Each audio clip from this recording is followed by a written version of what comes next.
The world was first introduced to Salisbury native Frank Perdue when he burst onto TV in ads proclaiming, "It takes a tough man to make a tender chicken." And as it turns out, Frank had a tender side too. Yeah, not only was he a successful businessman, he was a father, a philanthropist, a teacher, and a husband. And for the 17 years that widow Mitzi Perdue was married to Frank, she took note of his wise words, literally. And it all can be found in her new book, Tough Man, Tender Chicken, Business and Life Lessons from Frank Perdue. Just the latest of many reasons Mitzi Perdue is this week's Delmarva treasure. In the late 80s, when Mitzi Perdue was visiting the East Coast from California, she met her future husband. I was just stunned when I'd listened to him talk that he seemed to speak in aphorisms, things that you wanted to quote. And I'd never met anybody like that before who just everything that he said, it seemed either wise or clever or memorable or useful. At the time, Mitzi knew little to nothing of the man who many, especially those living on the East Coast, knew from the TV ads proclaiming it takes a tough man to make a tender chicken.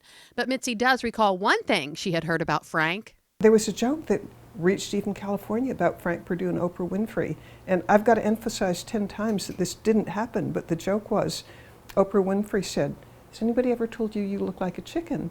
And Frank is supposed to have answered, "No, but has anybody told you look like a gorilla?" So I had heard that joke in California. But when I met Frank and I asked him about it, he said, "There's no possibility that I would ever say such a thing because I like Oprah and I wouldn't be disrespectful to her." Obviously, the pair hit it off and were married in 1988.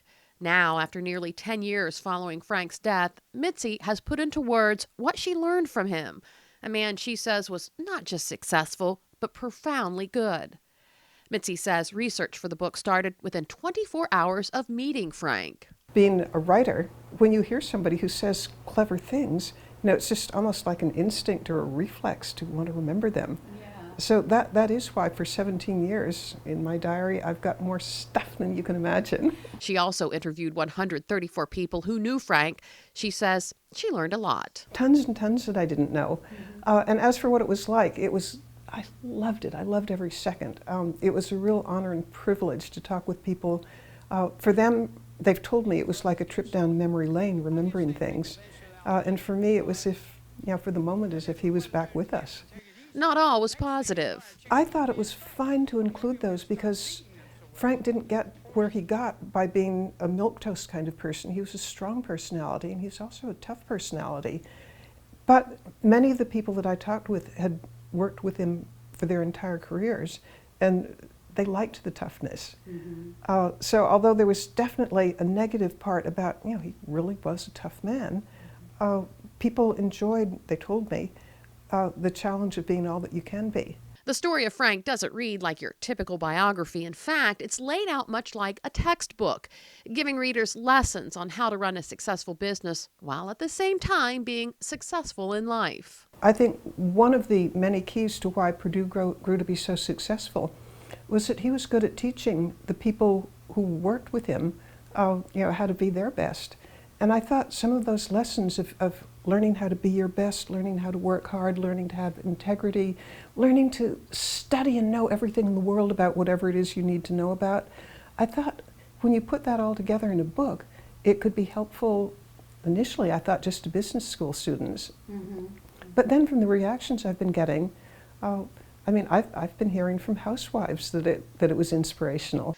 Chapter 6 of the book tells the story of how Frank, as CEO of Perdue Farms, became the unlikely spokesperson in the company's TV ads, something never done before and something Frank initially resisted. I asked Ed McCabe, who was the scriptwriter and kind of the genius behind It Takes a Tough Man to Make a Tender Chicken.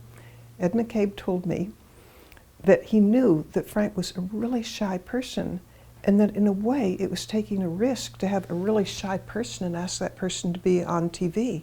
But he said that he knew that Frank was such a perfectionist, that Frank was so into dominating any challenge that came his way, that Ed McCabe was just certain that Frank Perdue would somehow learn to give on camera. And he said the first time that he asked Frank to be on camera, and remember, Frank didn't want to do this, but he said Frank was so lively, so over the top, that he had to dial him back. My advertising might be good, but it's nowhere near as good as my chickens. On the back of your book is Frank Perdue's ethical will. Tell me about that. The ethical will was the absolute essence of Frank. He wanted to leave his children something that would make them have the chance of having the happiest life that they could. And he felt that a regular will had some part to that, but what really counted in making people happy is ethics, living up to your highest ideals. And in that way, you can be happy, and that's what the ethical will is about. As for Mitzi, she admits that getting along without Frank has not been easy. I have infinite sympathy for widows, which I didn't have before, because I think you almost have to experience to know it. But your whole life, everything that you cared about is almost in the shadow of your loss. But she says writing this book has brought her out of that shadow. I don't think I was really happy until I started writing the book again.